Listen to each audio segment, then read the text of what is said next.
you come on once a year, you know, and it's been Yeah, too long since we I last was trying to talked. remember, Joe. I think this is my third time, although it may have been fourth. Time flies so quickly. Yeah, So, maybe.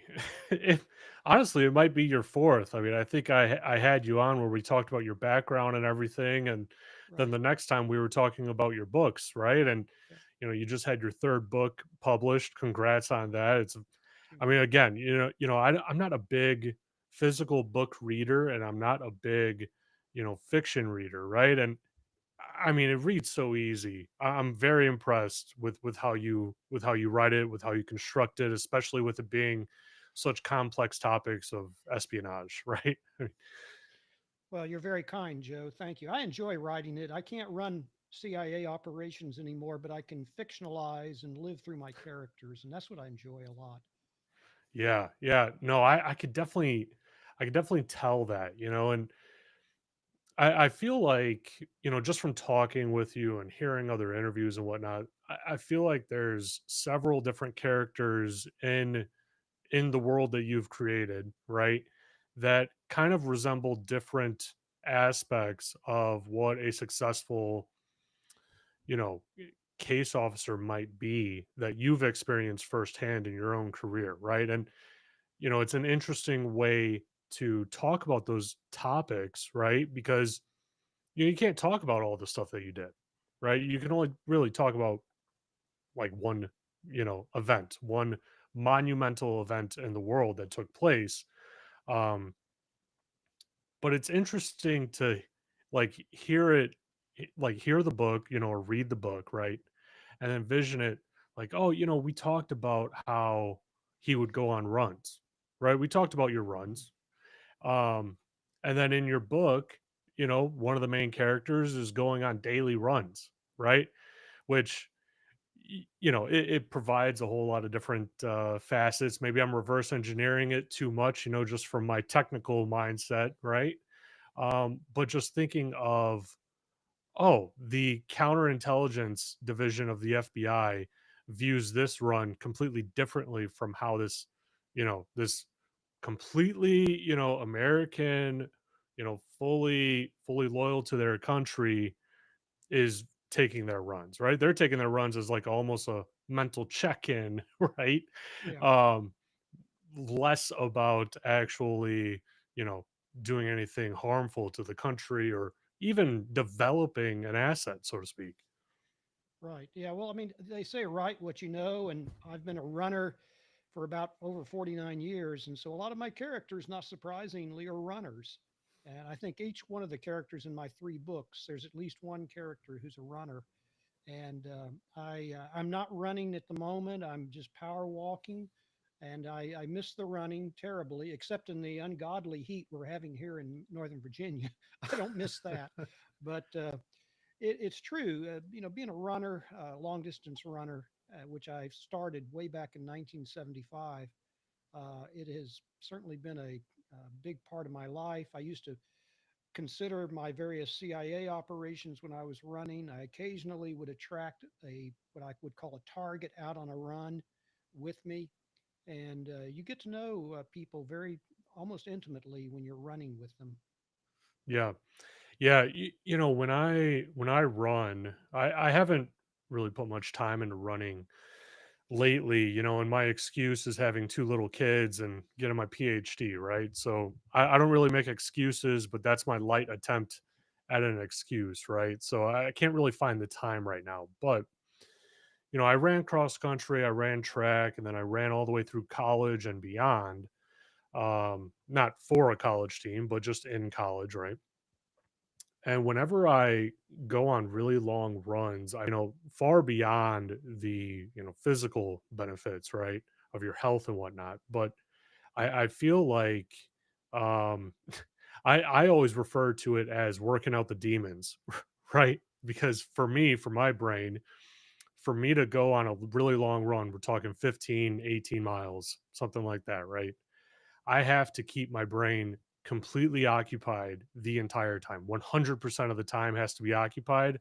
Otherwise, I start talking myself out of running, Yeah, right? Like, no, no, because you're I hate right. it. You're right. No, it's a great time for reflection, for meditation, for In my case, I've the last few years I've used it to construct dialogue for my characters in my novels, and whenever I come back home, I always quickly scribble down my thoughts lest I forget them. They slip through that all too porous sieve of my brain. And so I use it for all kinds of things. Nowadays, as I said, I'm more into power walking. By that I mean trying to do like a 16 or 17 or an 18-minute mile, which requires a lot of focus to walk that quickly. And so, and especially if you're in a hilly area like I am in McLean, Virginia, it can Hmm. be challenging. But I get out, I do it. It's really it's healthy for you both physically and psychologically. And I still get not quite the runner's high that I did, those mental endorphins, but I do still feel good about myself. And I come back and I want to write down what I've been thinking about. So I know exactly what you're talking about, Joe. Yeah, it's the endorphins part, or that running, that runner's high Hmm. is addictive.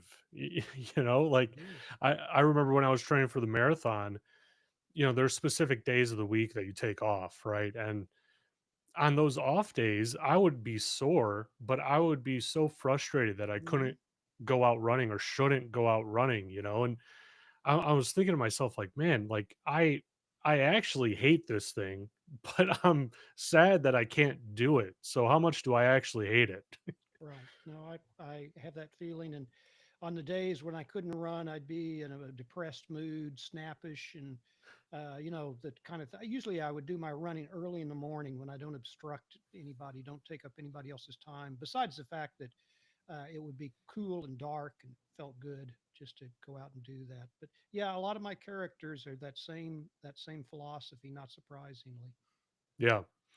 So, I got to ask you, okay, so in your book, right, this counterintelligence team, identifies your main character as being a potential mole, right, in the agency. And I don't want to give away too much, but it's also very like hinted, in your first paragraph of your first Hmm. chapter and whatnot. Hmm. Um, how in in your experience, can you talk to how that is really, managed or mitigated? Because I'm thinking about it from an operational perspective, right? Where you're somewhere, you're in another country, right? You have an operation that you're running. You're trying to, gain targets or assets for a certain goal that you're trying to fit, all while being investigated by this counterintelligence team, you know, great professionals, very well skilled and everything.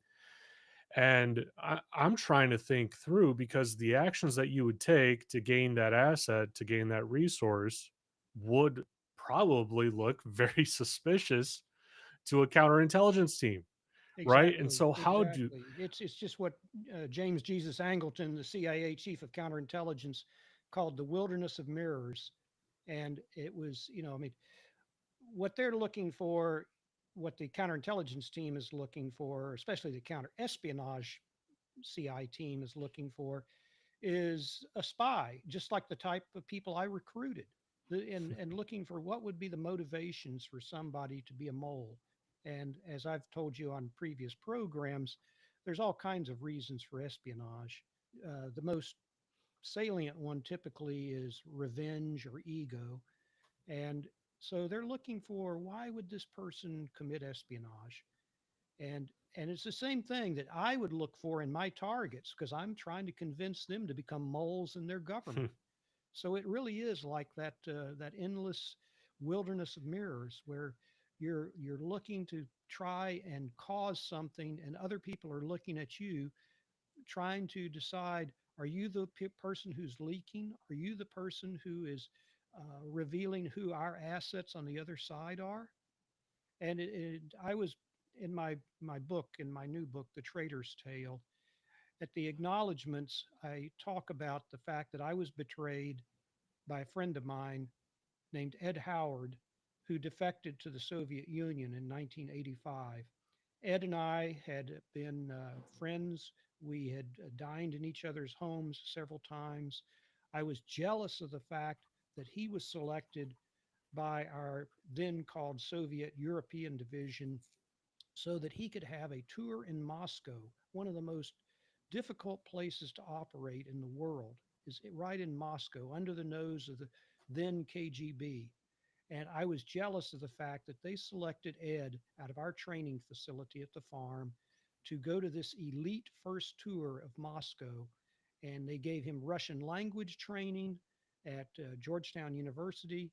At the same time, I was getting consular training from the Foreign Service Institute. And I was more than a little jealous of Ed getting this plum assignment. And then I was shocked about 2 years later. I came home from a trip. I was in Bern, Switzerland. I came home from a trip, and my wife, Ellen, said, "You know, Ed Howard called today and he asked for you, and you weren't here. So we chatted for a while. And she said that he quit the agency and is now working for the New Mexico state legislature." And I thought, why would he do that? Well, what I didn't know was that Ed had all kinds of suitability issues. He had drinking problems, substance abuse problems, and he also had anger management problems, including one egregious incident on an aircraft, on a commercial aircraft, where a woman who was seated next to him who had a small baby, and that baby was being very, baby like and crying and stuff. I know you know that with two small children. Well, she gets up from her seat and goes to the bathroom with the infant, leaves her purse there, and Ed is so angered he rifles her purse and steals $20. I mean, we're talking about a guy who's got some real issues.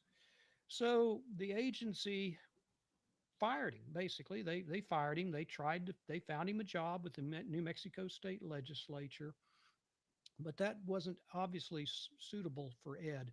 He was so upset, he ended up volunteering to the Russians. And in doing so, he betrayed our one of our most valuable assets, the one that David Hoffman in The $1 Billion Spy wrote about, Alfred Tolkachev.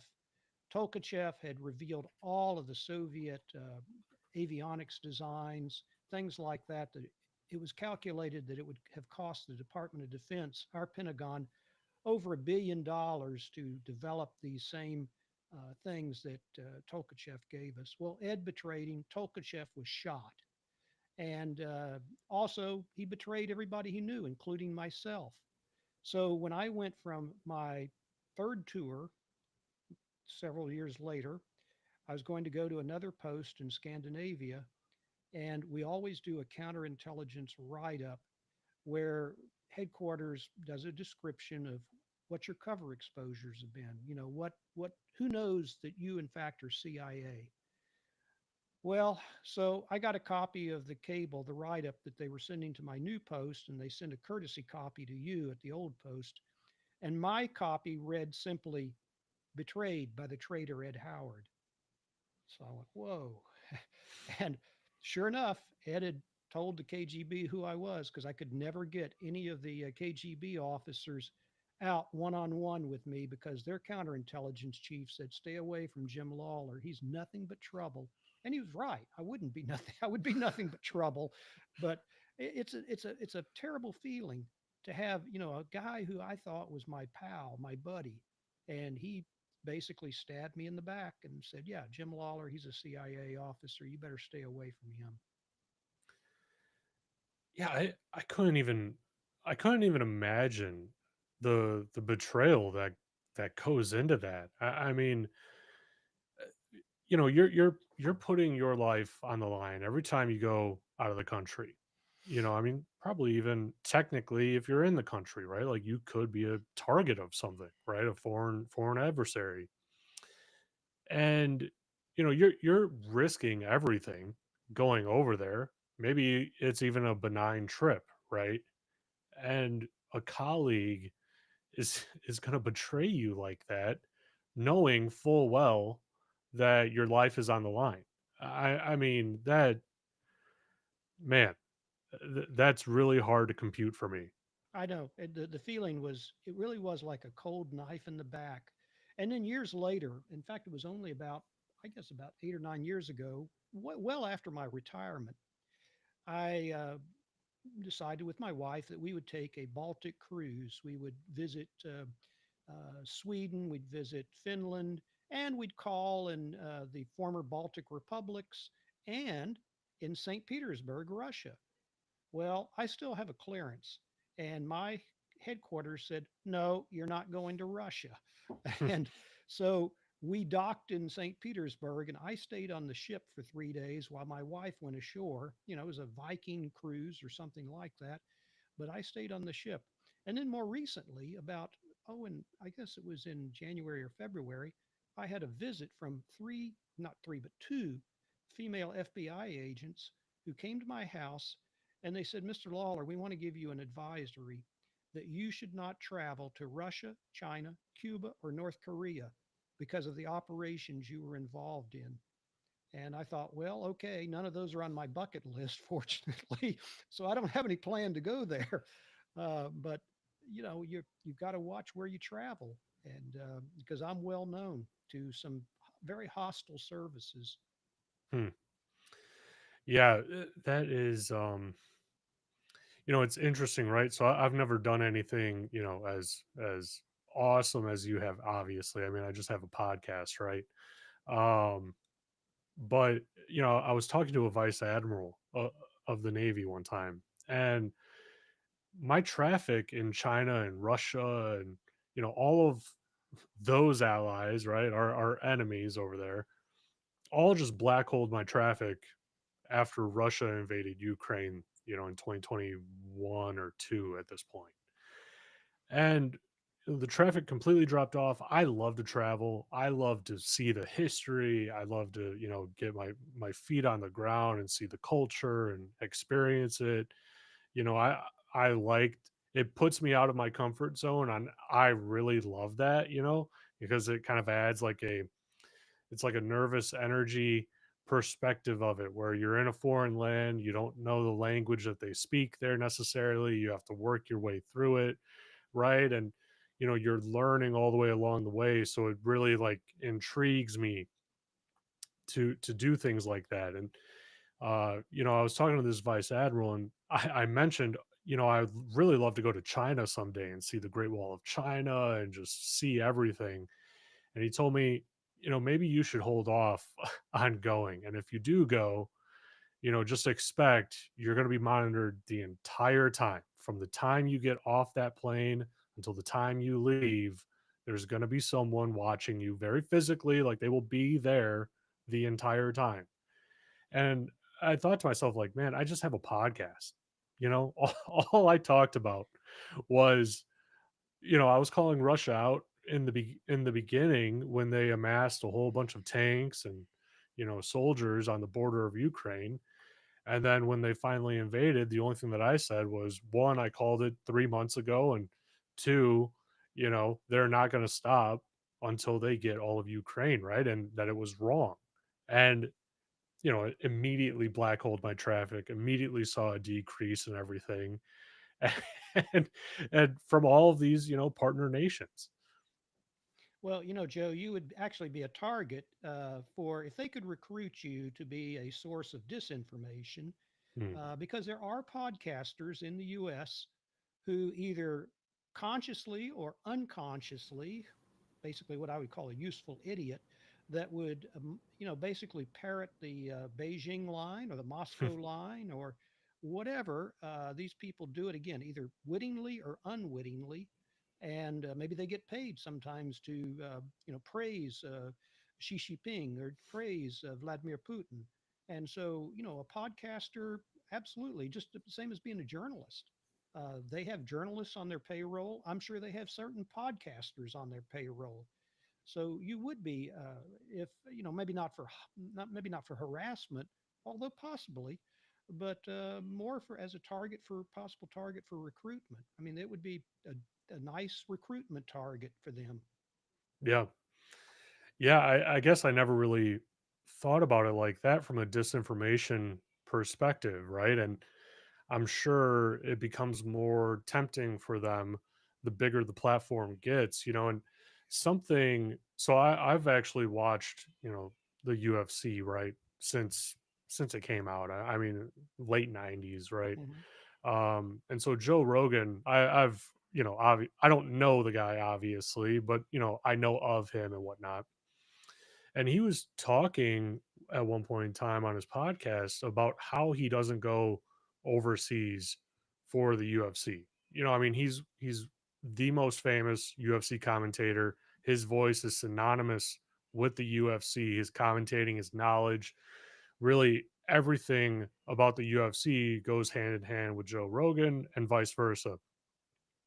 And he was talking about how he absolutely refuses to go overseas because not only does it mess up his schedule, but he has to bring enhanced protection with him that isn't cheap. He's not flying commercial, he's flying private, Hmm. and he has to do all of these other things. And the security doesn't want him to go anywhere outside of the hotel or the stadium that he's announcing in, right? And to him, he said that takes the fun out of it, going to a new place, seeing new cultures and everything.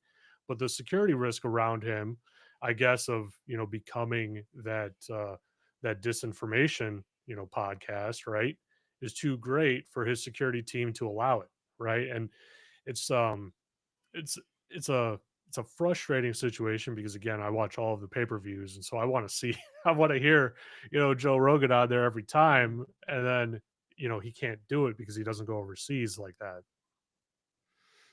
Well, I also wondered if, my three novels are very, well, I mean, I'll be quite honest, they're very pro CIA, very pro FBI, and very pro America. And I take no, I criticize Russia, China, Cuba, North Korea in these novels.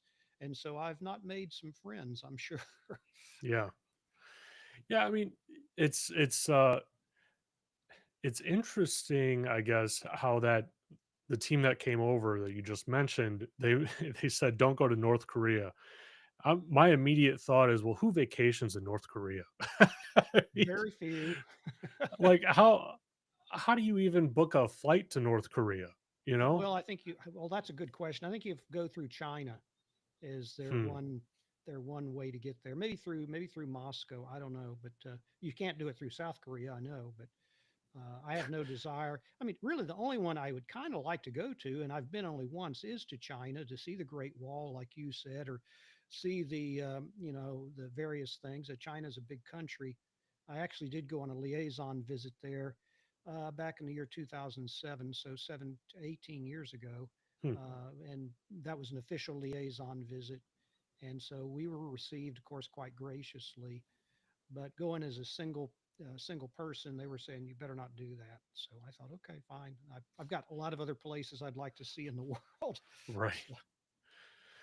So, So there's really two more main questions that I have from reading your third book here. mhm. And I I, I don't want to rush the conversation or anything like that, right? We got some really great topics that we're going to dive into right after this.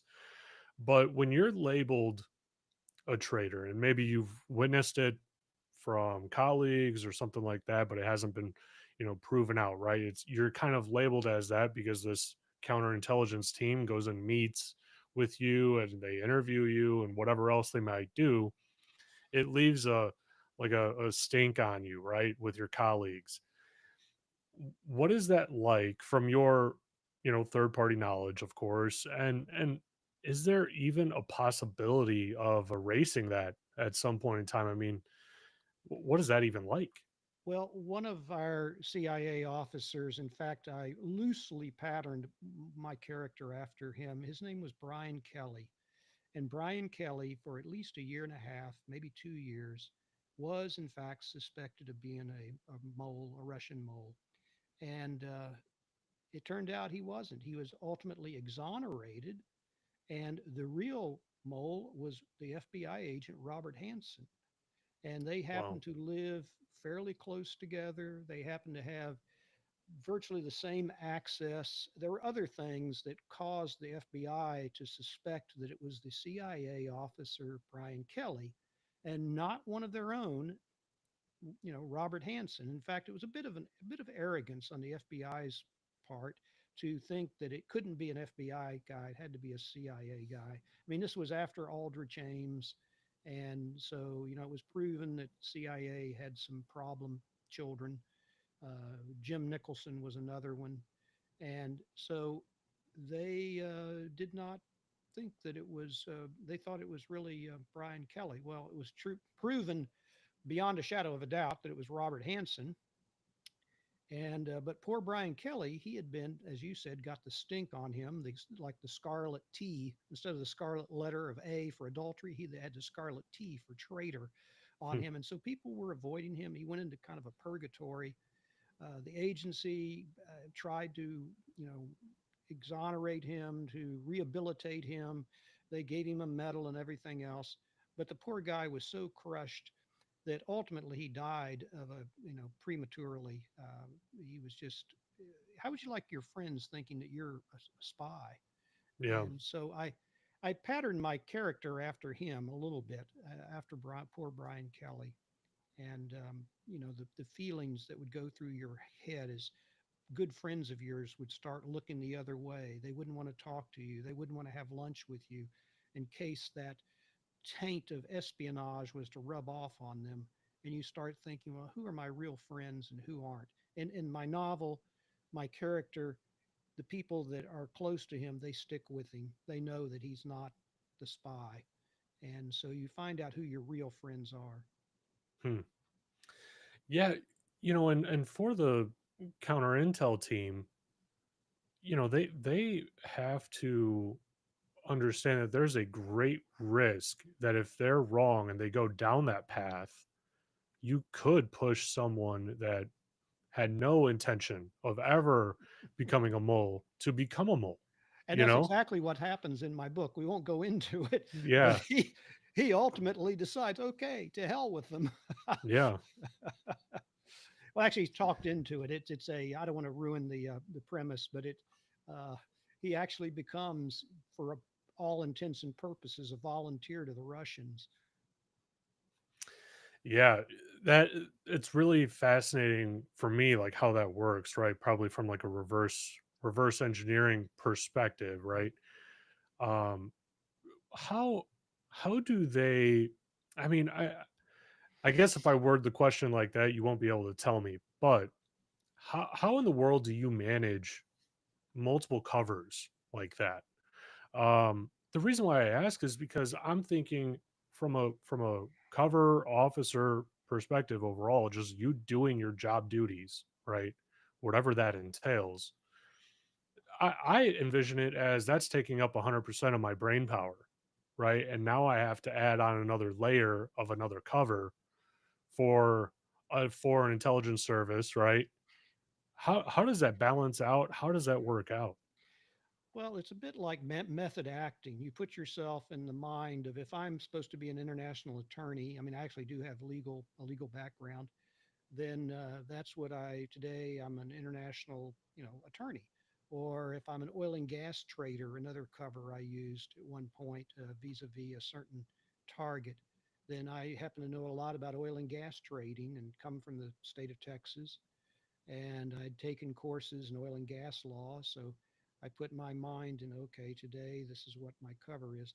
But the interesting thing is I rarely, if ever, had anybody probe my cover, because typically people aren't interested in you; they're interested in talking about themselves.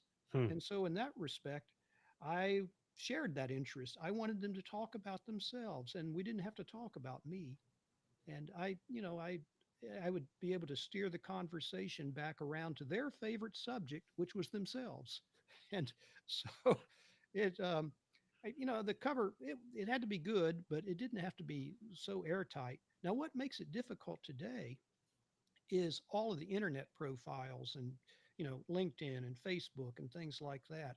And if you're not on LinkedIn or Facebook, people look at you and think, well, why not? Why would an international attorney not be on one of these social media outlets?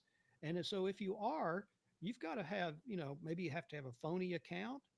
If they've got facial recognition software, which is quite common with AI these days, they're going to find out, this guy's name isn't Jack Mitchell, it's Jim Lawler. And look at this. So it's in today's social media area, it's really difficult in our digital world to carry this off. So the solution, such as it is, in my opinion, the best counterintelligence solution is one that the Israeli Mossad uses, and that's called swiftness. You get in, you do it, and you get out. And you don't linger and let people think, let me look up Joe South and see who he really is and who his friends are and things like that. You use it maybe briefly, and then you get out of it. Hmm. Yeah, that makes sense. I mean, there's for something like that, there's no other way of doing it. You know, you don't want to tempt fate at that point, right? Like you're already doing enough.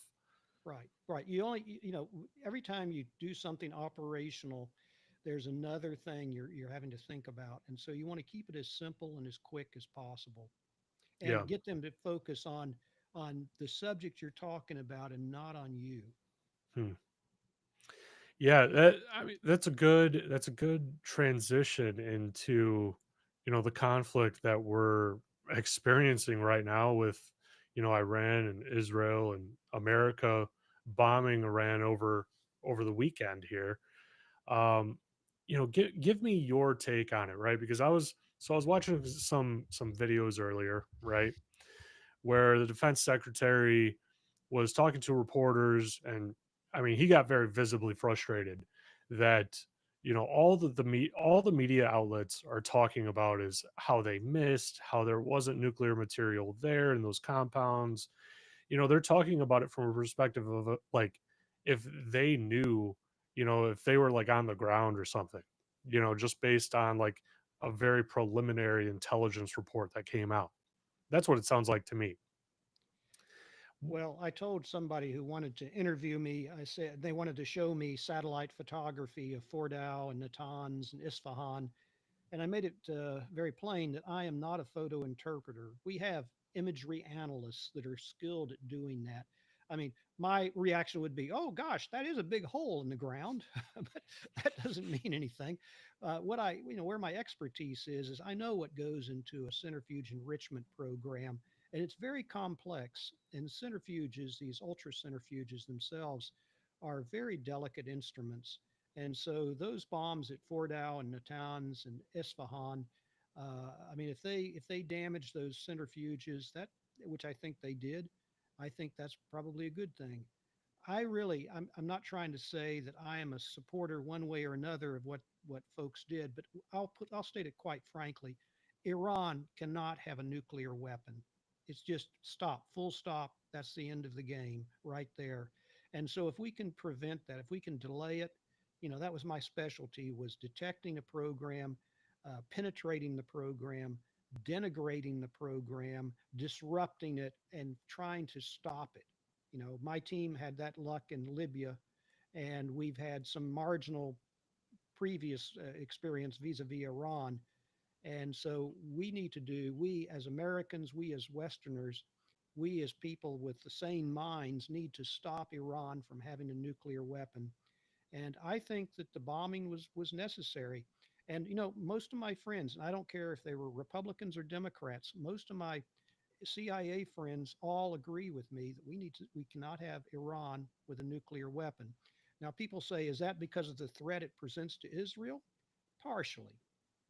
The fact is that the mullahs in Tehran, I don't like these people, but they're not stupid. And they know that Israel has an estimated maybe 150 weapons, maybe nuclear weapons. Why would the Iranians launch a nuclear attack on Tehran knowing that their country was going to be basically obliterated, the entire country? No, what really concerns me about an Iranian nuclear weapon is what I call a nuclear infection or a nuclear pandemic in the Middle East. Suddenly, the Saudis, the Emiratis, the Turks, the Egyptians, everybody in that region would decide, well, if the Iranians have a nuclear weapon, we've got to have one too. And that means the chances of a nuclear exchange, either intentional or accidental, goes up logarithmically. It becomes almost a certainty that someone or ones is going to have a nuclear exchange, and that is going to be absolutely catastrophic for the entire world. catastrophic, in deaths, catastrophic in radiation exposure, catastrophic economically. No telling what that would set off as a chain reaction. Is somebody else thinking, "My gosh, who is that?" And they set off more nuclear weapons. Um, you know, I am not in favor of total nuclear disarmament because I don't think we could ever trust the Russians or the Chinese or other adversaries to completely disarm.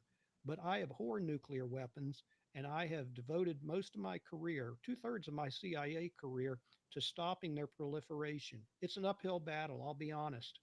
But it's also a righteous battle. It's very righteous that we stop countries such as Iran from having a nuclear weapon. And you say, well, then what's the end of it? I say, I don't know what the end of it is, but I do know some other countries that had a nuclear weapons program and they disarmed. And that includes Libya, that includes South Africa. They had 6 nuclear Hmm. weapons and they declared them to the International Atomic Energy Agency and had them dismantled. And Argentina had a nascent program. Those 3 countries, regime changes, and so suddenly, we don't worry about them anymore. Hmm. Yeah, I completely agree with you that Iran can never have a nuclear weapon, right? I mean, like, it's it for me, the discussion stops when they say death to America, right? Like that right there, it's like, okay, man, like you're taking it so far right there because now I'm 100% confident that if you ever were to get your hands on one, that you would find a way to use it against us and, trigger a situation that we don't need. Like who benefits from a nuclear war? Really, no one. Nobody, nobody. Yeah. It's that concept that Herman Kahn had in the 50s and 60s. MAD, MAD, mutually assured destruction. Only an insane person, a lunatic, would launch a nuclear war. But there could be misread signals. The Russians at one time, the Soviets had something called the dead hand system. A great book by David Hoffman called The Dead Hand, where it was a semi automated system where if it detected incoming US ICBMs, it would, without a human intervention, would automatically launch a counterstrike of Soviet missiles at the US. Now, just think about the hair trigger danger that would present.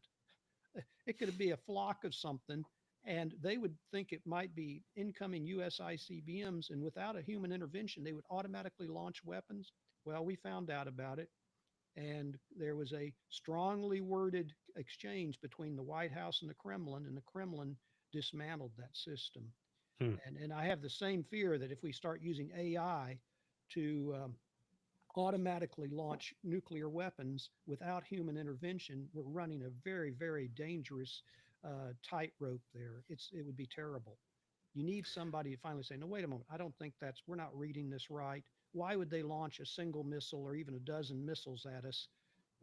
No, you need humans in the equation.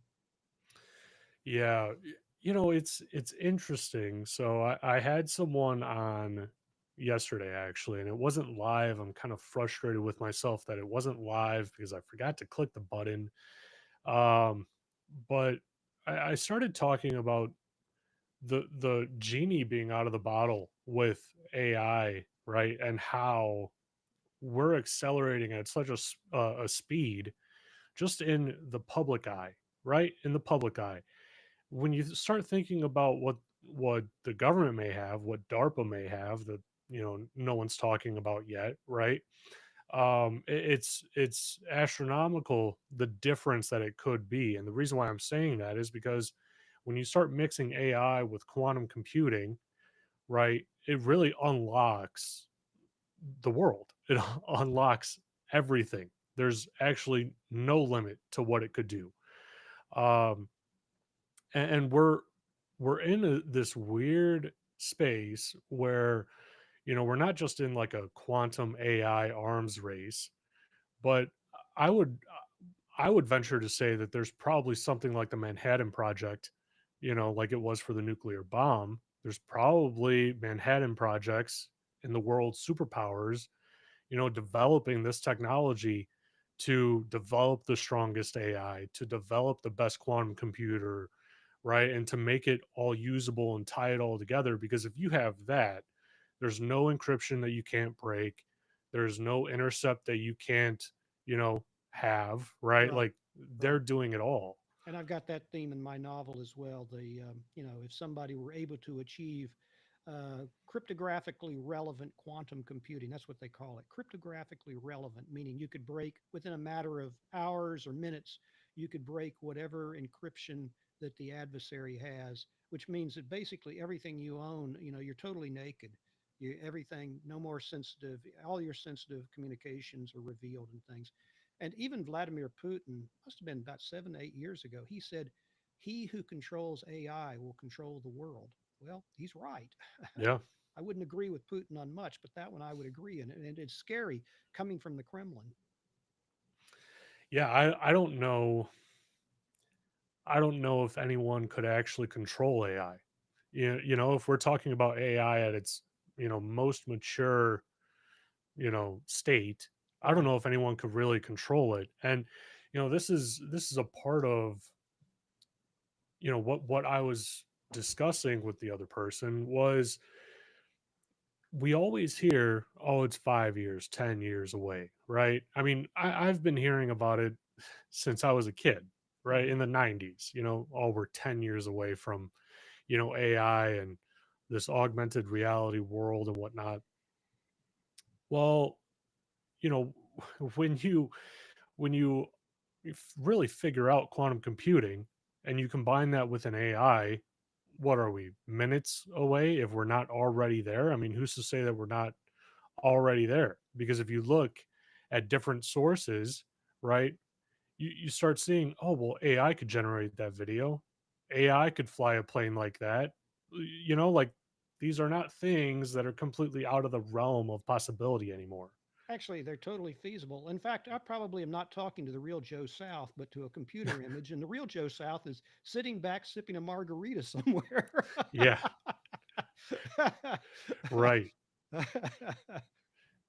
It's a weird world that we're going into. Yeah, I think what was it, Kurzweil, who called it a singularity that we were going to go through, and that the world will be totally different on the other side of that singularity.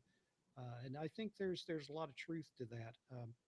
Yeah, I am not a specialist in AI, but this generative AI, meaning something that's almost sentient that could think like a human being, that's okay. There's going to be pluses to this too. AI in the field of developing new life saving pharmaceuticals, AI and a lot of things making life easier. Uh, Absolutely. But the downside is there's a lot of dangers in this. yeah, yeah. And it's hard to even try to like say the pros outweigh the cons of it or vice versa. It's really hard because we're going into a place that we've never been before. I mean, like that's like trying to weigh the pros and cons of developing a nuclear weapon in during World War II. I mean, they were in a situation where it's like, hey, the Nazis probably have this program too. They're probably working towards something like this. If we don't develop it and use it before they do, they will absolutely use it. And that's going to cause a whole other cascading effect of things. And so you're kind of in a situation where you have to, regardless of if you want to, you have to develop it. Well, on the matter of the two atomic bombs that were dropped in Japan, on Japan, it was horrible. It killed 140,000 people in Hiroshima and I think 70 or 80,000 in Nagasaki. And I sympathize with that loss of life, but it was also calculated that probably close to 1 million Japanese would have died if we had invaded the main islands, and maybe several 100,000 American GIs and Marines would have been killed. My father had just finished up his tour as a B 24 co pilot in Europe. And after the victory in Europe in May, he was being trained in B 29s to be a bomber pilot over Japan. There's a good chance, had we not dropped those bombs, that my dad would have been killed and I wouldn't exist. So I've got a very personal viewpoint on the fact that we used those A bombs, as terrible as they were. I think it was the right decision to do that. Yeah. Yeah, for sure. It's just I bring it up, right? Because it highlights the complexity of the situation. I feel like people that aren't necessarily in the world that you came from or in my world, right? That's dealing with this stuff and actually researching, these advanced technologies. We're playing with fire. And so a lot of people don't realize that. They're just thinking, oh, I can accomplish this and I don't have to, Right. work at 9 to 5 anymore, right? Or whatever it might be. Well, there will be some really big benefits to using AI properly. Again, if AI develops cures for certain types of cancers and things, there are going to be a lot of happy people, Right. with that. And some of my physician friends have said that on treatment things, that AI could look through all the medical literature and come out with maybe some really excellent treatments for people, or like I said, formulation of pharmaceuticals and things. And there's other ways that AI could be developing more efficient cars, more efficient airplanes. It's absolutely, but it is a double-edged sword. It could also be pretty bad, especially in the hands of either a hostile country or AI itself. It could decide, we don't need humans. And, Yeah. Yeah, that's very true. So to circle back to, what happened over the weekend, right? Mhm. How does an operation like that even begin in such a hostile country? And I'm not asking you, obviously, you know this, right? I don't want any trade craft or anything like that, but just you using your knowledge saying, how would you even begin to approach that? Because I'm thinking about it from an outsider where that's a completely hostile country. I don't fit in. They would like rule me out right away, right? How do you even get the knowledge to say, okay, these three sites are where this nuclear material might be, maybe at different phases? It so seems like an impossible task. Israel's intelligence service, Mossad, and I've worked with Mossad before on certain joint operations and shared things with them, and they've shared with us. They have an incredible focus, as well they should have, on Iran. It's an existential focus, meaning this could absolutely threaten the state of Israel's existence. So they have an extensive network of covert assets inside Iran. It's obvious the way they were able to pinpoint what all of these nuclear sites have, the way they were able to pinpoint the military leadership, the leadership of the Islamic Revolutionary Guard Corps, where these people live. They were able to pinpoint the homes of some of the top Iranian nuclear scientists, and for killing, for assassination. And actually, of all the things that have happened in the last week or two, the bombing and everything, sure, that's something. But frankly, my own opinion is taking out some of those top nuclear scientists has got to be one of the most effective choke points on the Iranian program. This is in fact nuclear science. It is not easy. People like you or me, Joe, we couldn't go. I mean, we could have all the equipment there, and do you think we could do it? No, I don't think so. No way. Uh, I, you need skilled technicians and skilled scientists. Somebody had said, well, if you don't have eggs, the material, you don't have the omelet. And I said, the most important thing is not having the chef that knows how to do it. And Yeah. so the, but with the Israelis taking out these nuclear scientists, that puts a big choke point on the program, chokehold on the program. I mean, how many PhD nuclear scientists would want to go into that program knowing that you're a target and can be reached inside your home in Iran? So this is going to discourage people from either joining the program, or it might encourage people who give us knowledge, because as I've said in some of your earlier programs, Joe, you don't recruit happy people. You recruit people under stress, and their stress has to be sky high at the moment. So they're thinking, I think I'd rather talk to Mossad or CIA than risk my life doing this.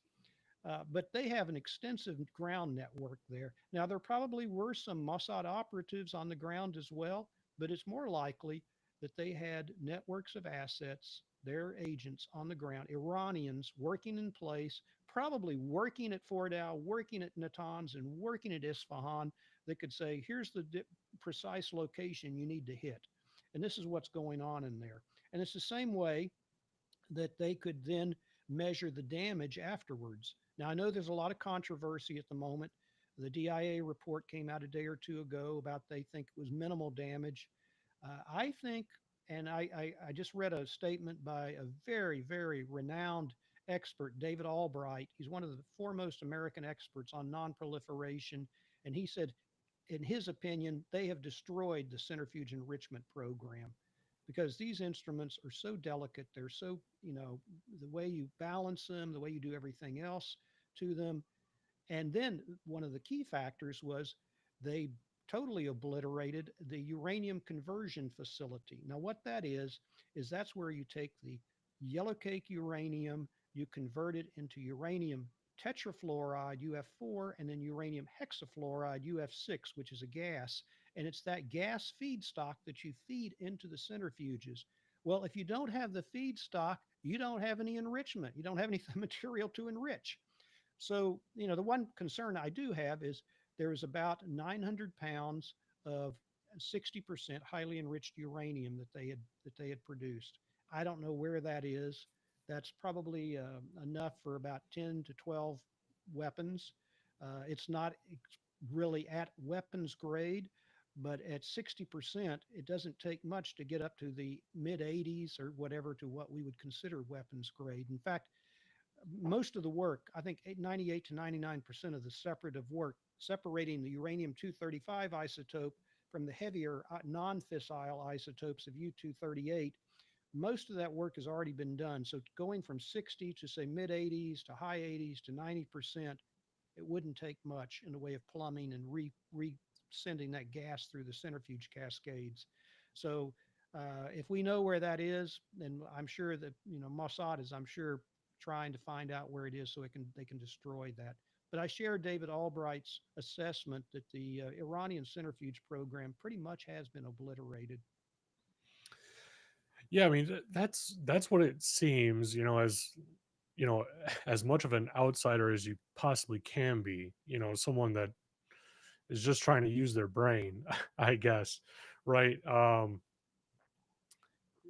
Just thinking about it, even just from the blast. Let's say somehow the bunker buster doesn't get all the way down into there some unforeseen reason, right? I mean, there was two of them, so you'd have to get lucky twice to miss that kind of precision, Well, I right? think they dropped 14 bombs. So Oh, seven B2s each dropped two bunker busters. So essentially, I mean, what I assume what they did, and again, I'm not a munitions expert, but right, you probably would drop one, let it go down below, and then the second one would go even deeper, because you've created a hole, right, a big hole. And if you do that enough, you're going to work a lot of damage on those things. I mean, collapsing those tunnels, collapsing the adits, shaking up everything. right.